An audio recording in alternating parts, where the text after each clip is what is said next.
Hello, everybody, and welcome to another episode of the Renegade Arcade. This is a special episode. It's an interview with Andrew Smith, who is the creative force behind From Gamers Magazine, which is a brand new gaming publication, which is starting up hopefully soon.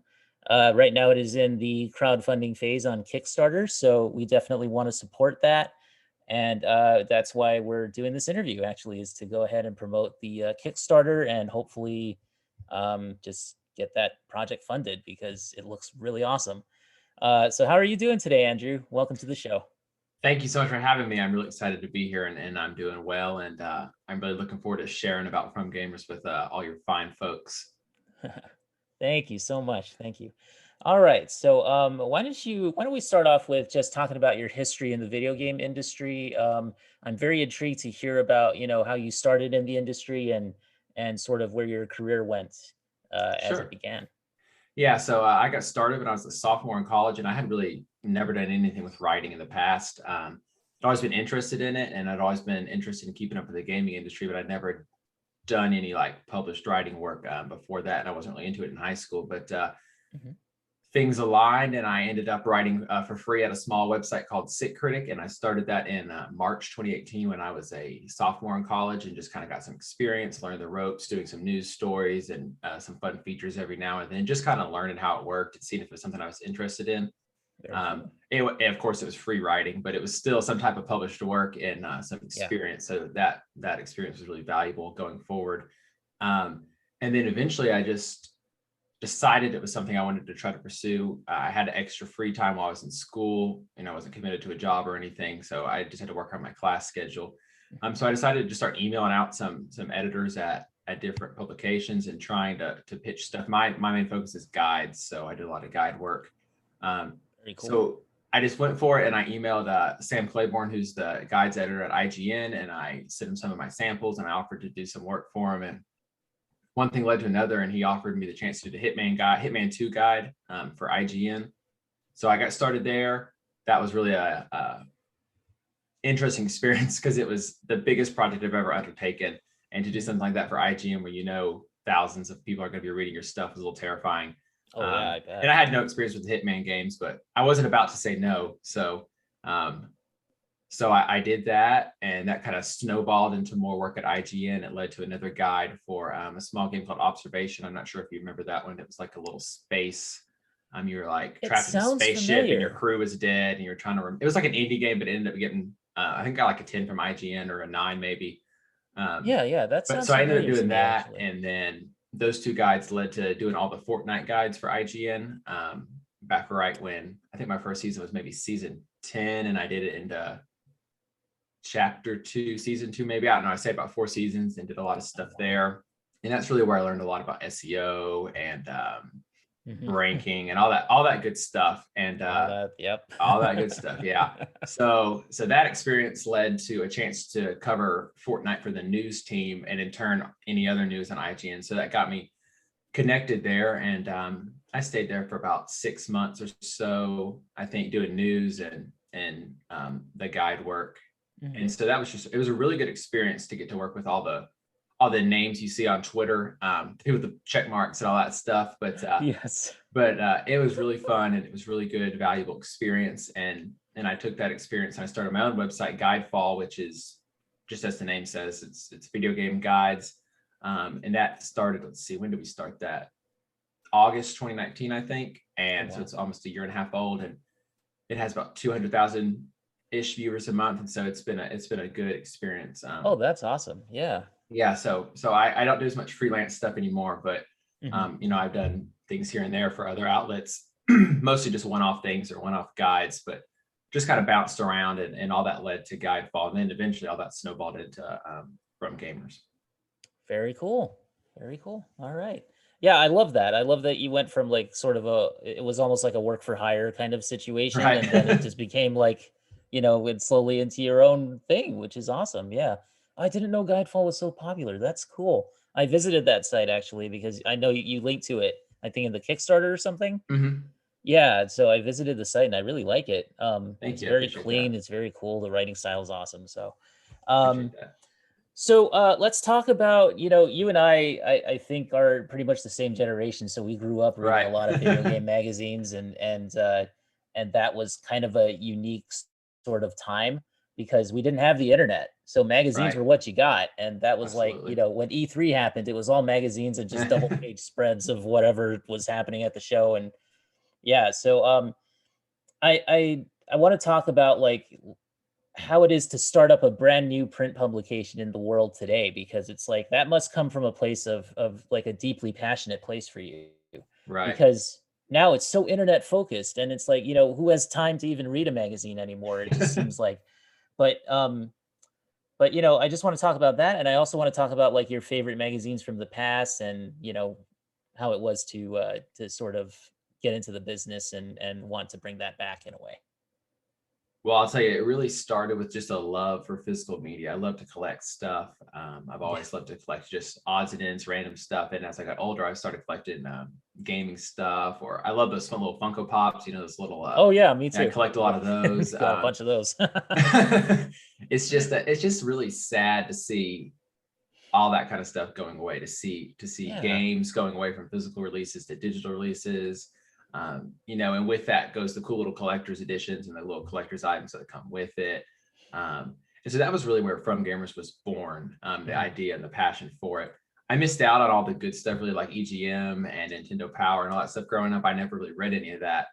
So as I started getting to the industry and learning about all that stuff, I've gone back through and looked at it since then, but Mhm. but I didn't get in on the golden age, and I really wish I could have. But currently, I do subscribe to a few. Game Informer, obviously one of the main ones left, and then a smaller Yep. one called Switch Player. I'm not sure if you're familiar with I with that. just I came across that on Twitter today actually, and I was just Yeah, looking them up. Yeah, they look really it it's really looks really cool. good, really It is cool. it is really good. And then that Paul, the guy who does Switch Player, has another one called Nifty Fresh, which is all Nintendo focused, and they have a big one coming out on Pokemon. So I'm excited to get that one too. But Oh, that's I awesome. mean, it really just came from a love for physical media and not wanting to see that go away. Um, it seems like every day we see a story about a new subscription service for streaming, or a new, Mhm. um, just something going away, something physical going away, and it terrifies me that that could be taken away at any moment. And just look at the Wii. We lost so many games when the eShop closed on the Wii. Yeah. Um, Yep. that are just not around anymore, and that you literally can't get unless you have a physical copy of it, and it's just sad. Yeah. Yeah, that's the sad thing, is that all these digital storefronts and stuff, like when they decide to just close up shop or take something off the storefront, it's gone forever unless they decide to bring it back somehow. Right, It's like that whole PT situation, that we had some right, years back, right. where I downloaded that on my PlayStation 4 and then I deleted it thinking I would just go back and download it uh, again. And then they said, no, we're not going to have it on the shop anymore. So too bad. Yeah, that sucked. But it's just sad to see stuff going away like that. true, true. I mean, I'm kind of part of the problem because for me it's about space saving. So I'm Right, just like, yeah, and like when you pre-order it digitally, you can kind of just go ahead and just pre-install it, and I like right. the convenience of that. But at the same time though, it's like, yeah, you got to keep the physical media around because you never know when they're going to be like, "Oh, we're going to take this off now," and just shut down, just part of the game or something. And it just sucks. For me, when I was growing up, it was like I did kind of come in on the golden age. So like I read a lot of VGM and I read a lot of Game Pro. Um not kind of Nintendo Power, I think, when I was younger, and then I just kind of like I sort of moved on to like, the game fans of the world and that sort of thing. Right. You got in on the good stuff. Yeah, Every yeah. now and then I scroll through eBay and look for lots of the old magazines, just to flip through them and to look. It's just fun. It's just fun to see Yeah. gaming history like that. Oh And yeah. like you mentioned earlier, that really was the only way to get news for a time, before It's a before the growth of the web. yeah. You got your news from the gaming magazines. You didn't really know things that were happening until you saw it in the gaming magazines. And now obviously that's not how it works. But Yep. it's just a really it was a really special time Mhm. in the gaming industry. And I think it's really cool. I just want to kind of preserve that and build on that a little bit. That's awesome. Yeah, yeah. I agree. I agree wholeheartedly. So as a lot of the print publications sort of ceased operations here, which sites kind of caught your eye? Aside from like IGN, which you did go to work for, were Sure. there other sites that you were kind of interested in that sort of had the sort of tone and voice you were attracted to there?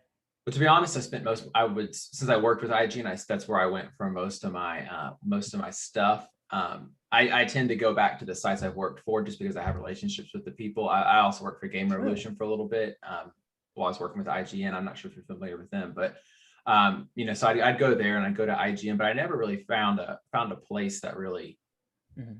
fit what I was looking for. Kotaku does a lot of like featurey kind of stuff, but it just never resonated with me personally. And with the world of SEO and having to get clicks to make the light stay on, it's the featurey style of writing, kind of op-ed sort of stuff has gone away unless you're a really big publication that has a big natural reader base, like a Guidefall. We're all SEO focused because we don't have a direct reader base. It's just all organic, and there's not really an opportunity to do any of that kind of stuff. So I never really found a place that really clicked with me. And I think that's another reason why I've done From Gamers, is just because it's a place for people to share their stories and their experiences with games. Yeah. And you don't get that as much on the internet anymore, because if it doesn't have SEO value, then it's probably not going to get greenlit in the long run, unless you're a big publication. Even then, they have so many pitches coming in, it's hard to land when it's your story. Yeah, absolutely. Yeah, and that's an interesting thing too, because like you've seen magazines sort of shut down, and you've also seen like the sites that used to be more feature oriented kind of like change their sort of point of view and perspective. Um, so that's an interesting, byproduct of the age that we're living in as well. Yeah, everything's about the clicks, unfortunately. And that goes beyond games. It goes to it goes to anything now. Sports, politics, science, it goes to anything. It's all about the clicks. And you understand it to a degree. And I feel like I understand it, a little more sympathetic towards it as a site owner. We try very hard not to do anything clickbaity, but it really is, if it's not very SEO focused, one tiny phrase or one tiny wording can be the difference between ranking at the top of the page and ranking at the bottom of the page. Yes. And that's the difference between thousands of clicks. Yes. Yeah. True. Yeah, we're still struggling with that on my side because I'm terrible at SEO. But anyway, it's a hard thing to learn. It's a hard thing to figure out. I would like to say I'm an expert. I'm certainly not. So what's your opinion on like the sort of state of the gaming press as it is now? Like, without getting too controversial, like we don't want to focus on the bad stuff too much. But I mean, like, like we've had some big game releases, like I want to say Cyberpunk 2077, like. Where people were very excited, and there were a lot of sites that were saying this game looks awesome, it's cool, and everything's great. And and they had to sort of describe the preview build of the game that they were playing, and that was apparently pretty cool. But like Alana Pierce did a video on this just recently where she was talking about preview builds and how that's like a vertical slice of the game. It's a completely different, like it's like another version of the game. It's a very polished version of the game. Yeah. And then you have the main game itself. And so like when we as gamers play the game, sometimes we're like, we look at it and we just start like, how did this get such good feedback from people? Or how did this get so much hype? When you have like bugs and just crazy things happening in the game and stuff like that. So what's your opinion on like people sort of almost like bashing games media for that? I mean, I because I can see it from both perspectives, where as a gamer, it's like it's tough to deal with that level of hype. But also as someone who's reporting on it, you want to be like kind of positive about it at the same time, I think with anything, I think it's really easy to judge from the outside looking in, and until you've really experienced it and been a part of it, it's really hard to look at it with a clear, or look at it from the other side of the spectrum. A lot of these people that are, writing previews for Cyberpunk or covering news for Cyberpunk or any other games, they're friends with those developers. Those are people they've met at conferences and events. Sure. And it's not that you write a good piece just because you're friends with someone, but you certainly don't want to unnecessarily bash someone who's worked years and years and years on a project. So I think that's where a lot of the hype comes from. You just, I don't know, personally, I tend to be more positive than negative about stuff. And then as well, it goes with the SEO factor. You kind of have to look at that angle. You want your stuff to get read. If you want to keep a good relationship with developers, obviously you don't want to be dishonest about their game, but you want to at least say some nice things about it if you want to code, and if you want, stuff like that. And there's so many outlets now doing so many different things with so many different voices. It's kind of hard to get a true like you can find anything on the internet. Yeah. You can find that Cyberpunk is the best game that's ever been made in the history of mankind, and you can find that Cyberpunk is the absolutely worst game ever made in the history of mankind. And I think that's another reason why we talked about earlier, it's important to find a site you like or a voice you like. And you can resonate with that person. Like you mentioned, Alana Pierce, like if you really respect and agree with a lot of things she says, you're probably going to feel the same way about Cyberpunk when you play it as she did. And if you're a fan of Jason Schreier, you're going to feel the same way about how he felt about the game as you did, and so on and so forth. And I think it's just really tough. There's the talk that people are paid to review games, or people are paid to put a good score on a game, and that's all nonsense. But the internet will always be like that. But yeah, but always going to be that contingent. But I think SEO really and ad traffic, and needing to get ads and get views for your ads has really hurt the integrity of the industry a little bit, because some sites have taken advantage of that. And there's plenty. I'm pretty sure we all see clickbait, every single day. Oh yeah, and it really has hurt the industry. And I respect the sites that may take a decrease in traffic for not doing clickbaity kind of stuff. But at the end of the day, if you don't have some unique angle on an article or on a thing, it's probably not going to get seen. And I think that's why the shift in the industry has gone a little bit more towards the negative side. Whereas opposed to magazines, it was just like, you write whatever you want. SEO doesn't matter. You can write whatever on earth you want, as long as you think your readers would enjoy it. You have that steady base of however many readers you have, and you can write whatever you want. And that's another reason why From Gamers is happening, just so people can tell their stories that I otherwise, I want to help someone tell their story. Whereas at Guideful, I can't really do that. But with this and with the experience I have, I think I can help people tell their story. And I think that's something that's really powerful. Yeah, and I think it's awesome too. What you said about just finding the people that you really respect and sort of have common opinions with, you share common interests with them as well. That's kind of what I found in magazines too, because like a lot of that's how you knew the editors back then, was just through their writing. So you let the writing speak for itself, and then if you like their opinions, then you follow what a lot of what they say or something, or look for a consensus at least. Like for me, that's what I do. I go to different sites and just kind of look for a consensus and see like, okay, if like 5 people are saying the same thing about this game, more than likely that's how it is. Right. Yeah. But yeah, so From Gamers is looking at things from a very unique perspective. Like you said, it's more about, it's about the people also playing the games as much as the games itself, it seems like, or the games themselves. Yeah. So I like that approach, actually. I really do. Yeah, we want to be very community focused, Yeah. community driven, and we don't want it to ever be like, you have to be a well-known writer, a well-known author, or an established voice in the community to have, anyone is welcome to pitch us an article or pitch us a thing, pitch us anything. And it can be from a reader who's never had anything published to someone with a blue check mark by their name on Twitter. We want everyone to have a chance to share their opinion, to share their voice, or just if they're passionate about a game and want to write, something about that game, or a love letter to the game, or a historical piece about the game. There are so many people that know a lot of things and that really have a good talent in writing that have never had anything published, and we want to kind of give them the opportunity to do that. Yeah, definitely. So yeah, that kind of leads us to this next question, which is like, where did you come up with the name for of From Gamers? Yeah, so I've been tossing around this magazine idea. I've always wanted to do something print for a long time. Just the idea of seeing something hang on my wall that I helped create just sounded really cool. So it's been in the back of my mind for a long time, and I was tossing around different names, and I was trying to decide if I wanted to focus on a console specific. Like Switch Player focuses on Nintendo Switch, obviously. There's the official PlayStation magazine. There's all sorts of stuff.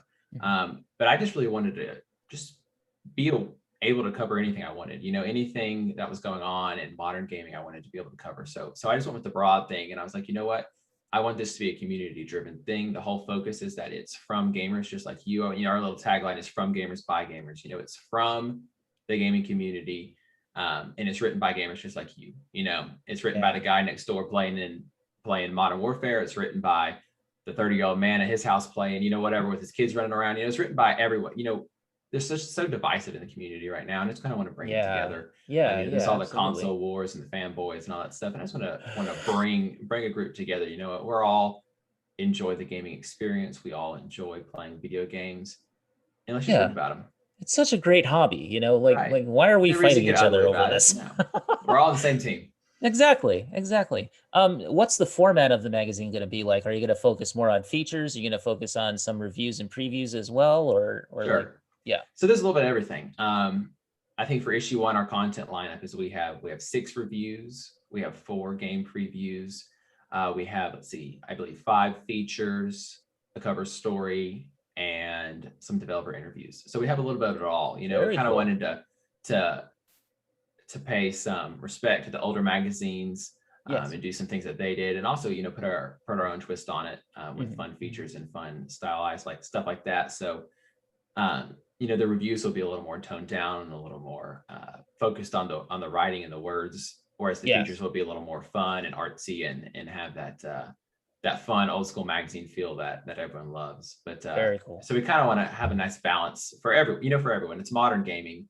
Mhm. I know you can find your review on the website. You know, we have like a Bravely Default review, which those are already out, but we still wanted to go ahead and put that in the magazine, Oh yeah, because still.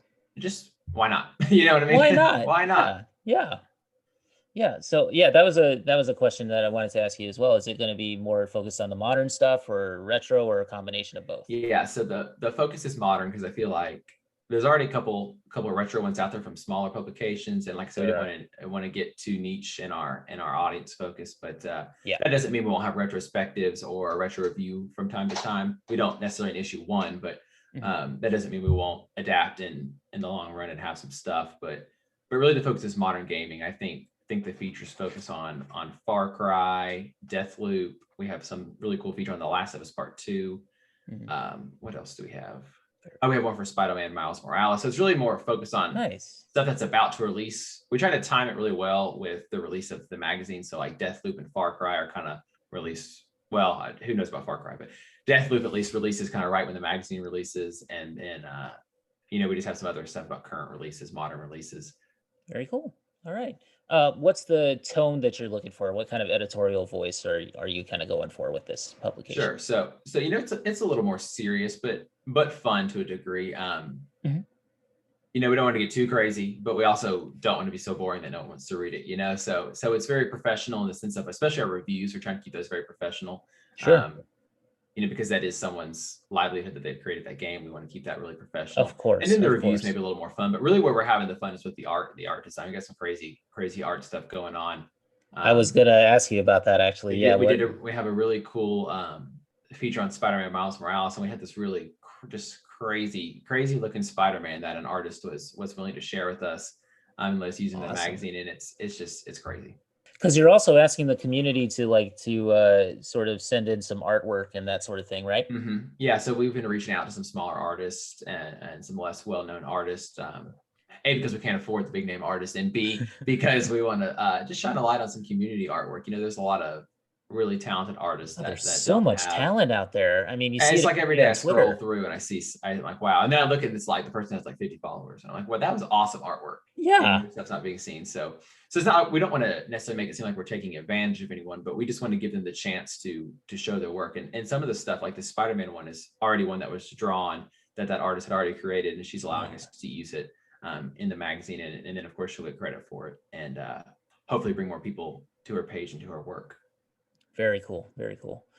All right. Yeah, I was going to ask you about the art direction and the design of the magazine too. So, are you guys kind of going for so are the layouts kind of more colorful or are they more like subdued?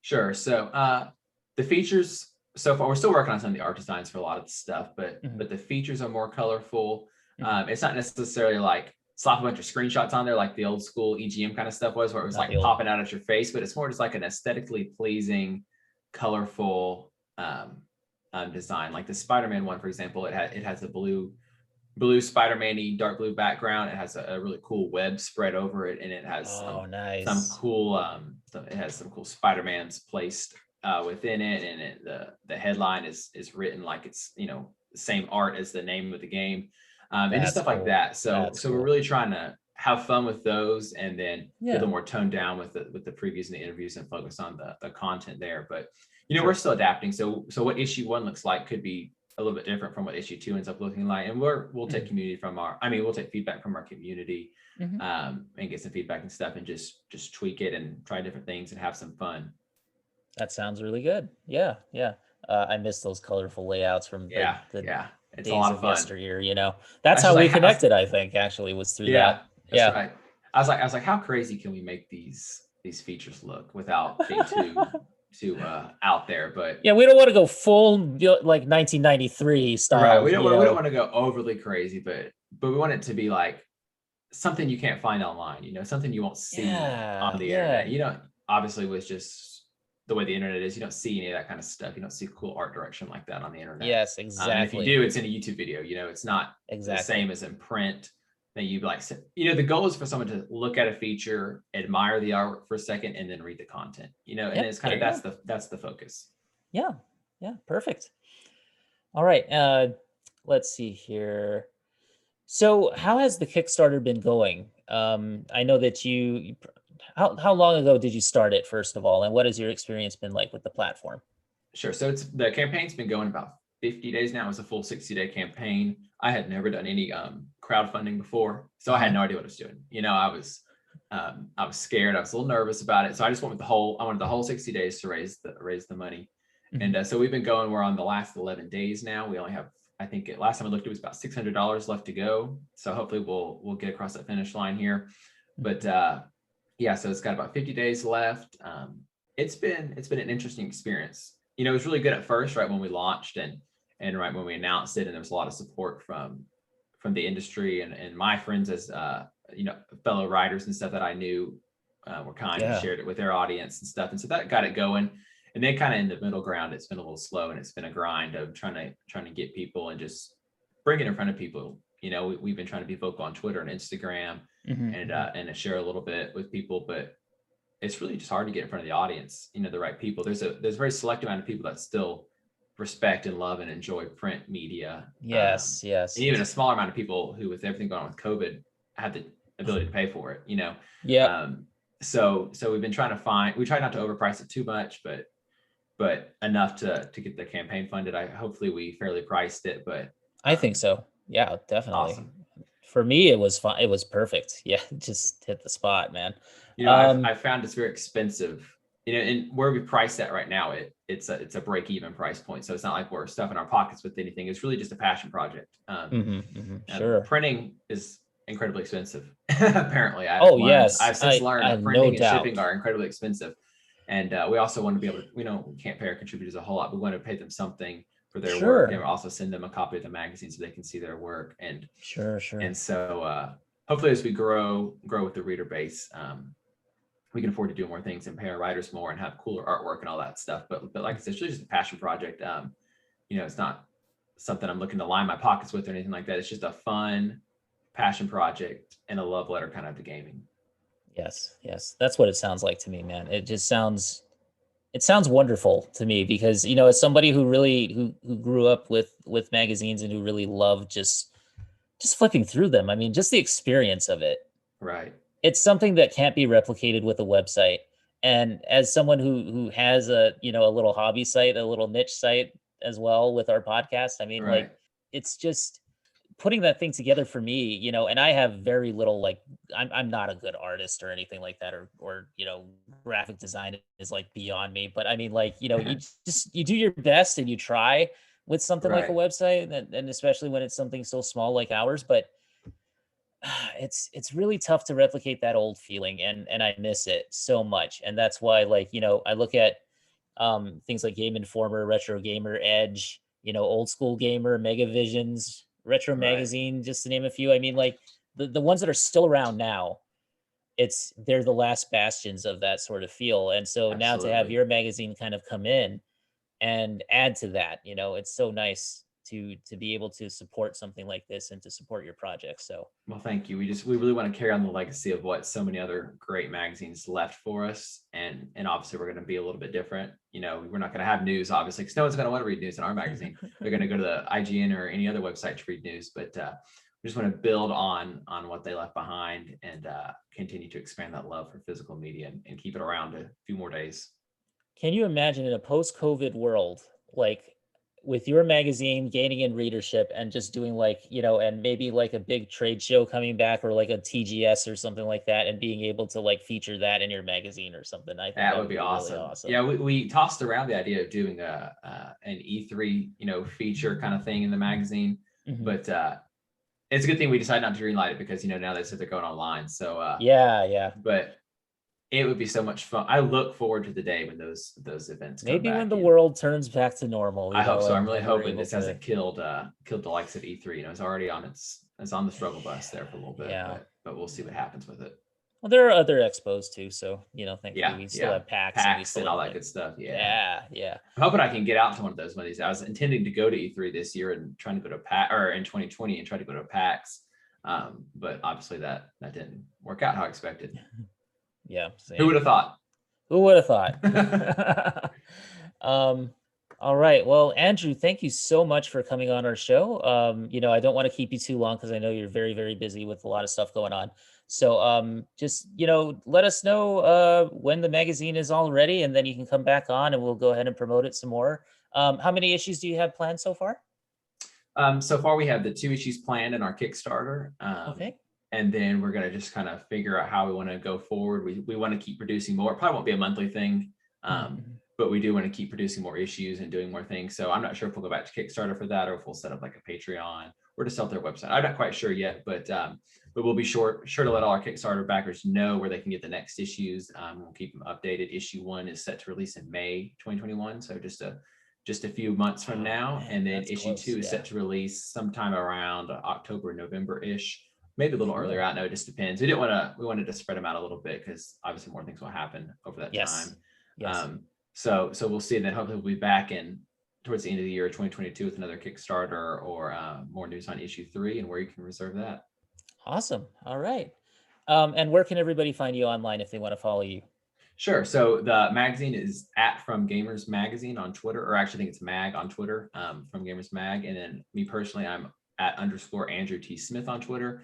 And I'm pretty much always talking games and magazines on there. I try to keep it fun and lighthearted. No one wants to hear my political opinions or anything like that. So I keep it focused on games and fun, cute animal videos and so on and so forth. So you can follow me on there. And on Instagram, I believe we're also at From Gamers Magazine. So if you just pop that in there, it should pop up eventually. Or if you look up at _ Andrew T. Smith, you should be able to find a retweet from our account. Awesome. All right. Yeah. And we'll go ahead and post a link to the Kickstarter in our show notes as well. All right, guys. So where you can find me is at renegadepopculture.com. That is where we have all of our episodes, all of our show notes, all of our articles, basically anything that you want with RPC. That's where you get it. On Twitter and Facebook, our official pages are under Ren Pop Culture. That's Ren No Stimpy. And the Facebook group is facebook.com/group/RPC42 if you guys want to join us there. On Steam, I am Neoplasmic24 if you want to add me up on there, because I'm looking for people to play like COD Zombies and all that. So, so we can have some fun. All right, guys, we will catch you guys later. Peace out.